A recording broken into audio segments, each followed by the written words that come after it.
ఆకాశవాణి ప్రాంతీయ వార్తలు చదువుతున్నది పీవీకేఎం లక్ష్మి. ముందుగా ముఖ్యాంశాలు. పేదరికం లేని రాష్ట్రాన్ని ఆవిష్కరించే కృషిలో ప్రజలంతా భాగస్వాములు కావాలని ముఖ్యమంత్రి నారా చంద్రబాబు నాయుడు కోరారు. అవినీతికి తావులేని అభివృద్ధి భారతాన్ని నిర్మించడం కోసం యువత ముందుకు రావాలని కేంద్ర మంత్రి కింజరాపు రామ్మోహన్ నాయుడు పిలుపునిచ్చారు. తిరుపతి తొక్కిసలాట మృతుల కుటుంబాలను ఆదుకునే బాధ్యతను ప్రభుత్వం తీసుకుంటుందని రాష్ట్ర శాసనసభాపతి చింతకాయల అయ్యన్నపాత్రుడు తెలిపారు. రాష్ట్ర ప్రభుత్వం మౌలిక సదుపాయాల కల్పనకు అధిక ప్రాధాన్యత ఇస్తోందని ఉప ముఖ్యమంత్రి కె పవన్ కళ్యాణ్ పేర్కొన్నారు. రాష్ట్రంలో రేపటి నుంచి సంక్రాంతి వేడుకలు ప్రారంభం కానున్నాయి. వార్తల వివరాలు. తిరుపతి జిల్లా తిరుచానూరులో AG&P ప్రథమ్ థింక్ పైప్లైన్ గ్యాస్ను ఈరోజు ముఖ్యమంత్రి నారా చంద్రబాబు నాయుడు ప్రారంభించారు. వినియోగదారుడి ఇంట్లో స్టవ్ వెలిగించి ప్రారంభించిన ముఖ్యమంత్రి ఈ సందర్భంగా టీని స్వయంగా తయారు చేశారు. అనంతరం వినియోగదారుడిని అడిగి పైప్లైన్ గ్యాస్ వివరాలను తెలుసుకున్నారు. పైప్లైన్ గ్యాస్, సిలిండర్ గ్యాస్ మధ్య తేడా గురించి ఆయన లబ్ధిదారుడి నుండి వివరాలు అడిగారు. ఈ కార్యక్రమంలో ముఖ్యమంత్రితో పాటు రోడ్డు భవనాల శాఖ మంత్రి బీసీ జనార్దన్ రెడ్డి, అధికారులు పాల్గొన్నారు. పేదరికం లేని రాష్ట్రాన్ని ఆవిష్కరించే కృషిలో ప్రజలంతా భాగస్వాములు కావాలని ముఖ్యమంత్రి నారా చంద్రబాబు నాయుడు కోరారు. రాష్ట్ర ప్రజలకు ఆయన ఈరోజు సామాజిక మాధ్యమం ద్వారా సంక్రాంతి శుభాకాంక్షలు తెలిపారు. ప్రజల జీవన ప్రమాణాలు పెంచేందుకు ప్రభుత్వం కార్యాచరణ ప్రణాళికను రూపొందిస్తోందని వెల్లడించారు. P4 పేరుతో ప్రభుత్వ, ప్రైవేటు, ప్రజల భాగస్వామ్యం విధానం అమలు చేస్తామని ఆయన పేర్కొన్నారు. P4 విధానంలో భాగస్వాములు అవ్వాలని రాష్ట్ర ప్రజలకు, దేశ విదేశాలలో ఉన్న ఉన్నత స్థానాల్లో స్థిరపడిన వారికి ఆయన ఈ సందర్భంగా పిలుపునిచ్చారు. ఇందులో భాగంగా 10 సూత్రాలతో స్వర్ణాంధ్ర 2047 విజన్ను ఇటీవల ఆవిష్కరించామని ముఖ్యమంత్రి గుర్తు చేశారు. అవినీతికి తావులేని అభివృద్ధి భారతాన్ని నిర్మించడం కోసం యువత ముందుకు రావాలని కేంద్ర పౌర విమానయాన శాఖ మంత్రి కింజరాపు రామ్మోహన్ నాయుడు అన్నారు. శ్రీకాకుళం జిల్లాలో ఈరోజు జరిగిన వివేకానంద జయంతి వేడుకలలో ఆయన ముఖ్య అతిథిగా పాల్గొన్నారు. ఈ సందర్భంగా మాట్లాడుతూ వర్తమాన సమాజానికి స్వామి వివేకానందుని బోధనలు చాలా అవసరమని తెలిపారు. దేశ భవిష్యత్తు యువత చేతిలో ఉందని చెప్పారు. ప్రధానమంత్రి నరేంద్ర మోదీ వివేకానందుని ఆలోచనలు, బోధనలు దేశవ్యాప్తంగా విస్తృత స్థాయిలో తీసుకువెళ్తున్నారని కేంద్ర మంత్రి అన్నారు. తిరుపతి తొక్కిసలాట మృతుల కుటుంబాలను ఆదుకునే బాధ్యతను ప్రభుత్వం తీసుకుంటుందని రాష్ట్ర శాసనసభాపతి చింతకాయల అయ్యన్నపాత్రుడు తెలిపారు. తిరుపతిలో జరిగిన తొక్కిసలాటలో అనకాపల్లి జిల్లా నర్సీపట్నానికి చెందిన ఒకరు మృతి చెందారు.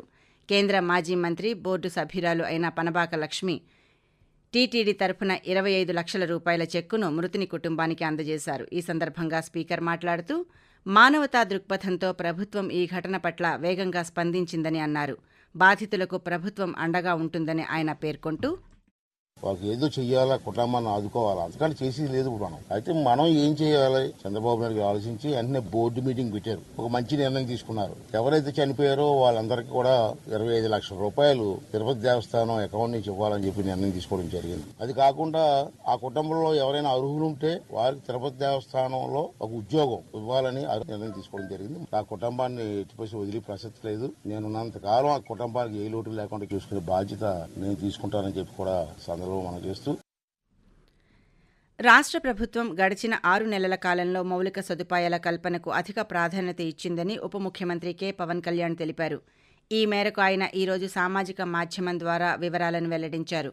పంచాయతీరాజ్ శాఖ ద్వారా రాష్ట్ర వ్యాప్తంగా 3750 కిలోమీటర్ల సీసీ రోడ్లు వేసినట్లు చెప్పారు. కేవలం 6 నెలల్లోనే 22,500 మినీ గోకులాలు నిర్మించినట్లు వెల్లడించారు. పీవీటీజీ ఆవాసాల కోసం 750 కోట్లు ఖర్చు చేశామని తెలిపారు. రాష్ట్రంలో అనేక ఇతర అభివృద్ధి కార్యక్రమాలు కూడా ప్రభుత్వం చేపట్టిందని ఆయన గుర్తు చేశారు. ఆకాశవాణి ప్రాంతీయ వార్తలు వింటున్నారు. రాష్ట్రానికి సంక్రాంతి కళ వచ్చింది. రేపటి నుండి భోగితో మొదలై మకర సంక్రాంతి, కనుమ పండుగలు వరుసగా వస్తున్నాయి. ప్రజలు ఉత్సాహంగా ఈ వేడుకలను జరుపుకునేందుకు సమాయత్తమవుతున్నారు. సుదూర ప్రాంతాల నుంచి సొంత ఊళ్లకు చేరుకునేందుకు ప్రజలు పెద్ద ఎత్తున తరలివస్తున్నారు. దీంతో విశాఖపట్నం, విజయవాడ నగరాలతో పాటు వివిధ పట్టణాల్లోని రైల్వే స్టేషన్లు, బస్టాండ్లు కిటకిటలాడుతున్నాయి. ప్రత్యేక రైళ్లు, బస్సులు చాలని పరిస్థితులలో ఫిట్నెస్ బాగా ఉన్న ప్రైవేటు స్కూళ్లు, కళాశాలల బస్సులను కూడా వినియోగించుకోవాలని రవాణా శాఖ అధికారులను ఆదేశించినట్లుగా అధికారులు తెలిపారు.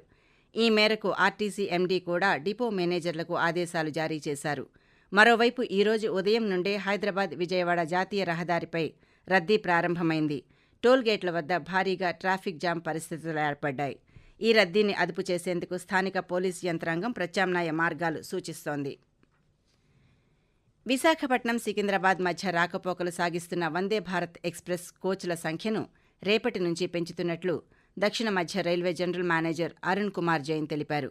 ప్రస్తుతం ఈ ఎక్స్ప్రెస్లలో కోచ్ల సంఖ్య 8 ఉండగా 16కు పెంచుతున్నట్లు ప్రకటించారు. అలాగే సీట్ల సంఖ్య 530 నుంచి 1128కు పెరగనుందని వివరించారు. ప్రస్తుతం ఎగ్జిక్యూటివ్ కోచ్ 1, చైర్ కార్ కోచ్లు 7 ఉండగా ఎగ్జిక్యూటివ్ కోచ్లు 2, చైర్ కార్ కోచ్లు 14కు పెరుగుతాయని జీఎం వివరించారు. రాష్ట్ర ప్రభుత్వం ముఖ్యమంత్రి సహాయ నిధిని పునరుద్ధరించి పేదలకు లక్షలాది రూపాయలను వైద్య సహాయంగా అందిస్తోందని జలవనరుల శాఖ మంత్రి నిమ్మల రామానాయుడు చెప్పారు. పశ్చిమ గోదావరి జిల్లా పాలకొల్లు నియోజకవర్గంలో ఈరోజు జరిగిన కార్యక్రమంలో ముఖ్యమంత్రి సహాయ నిధి కింద 60 లక్షల రూపాయల చెక్కులను లబ్ధిదారులకు పంపిణీ చేశారు.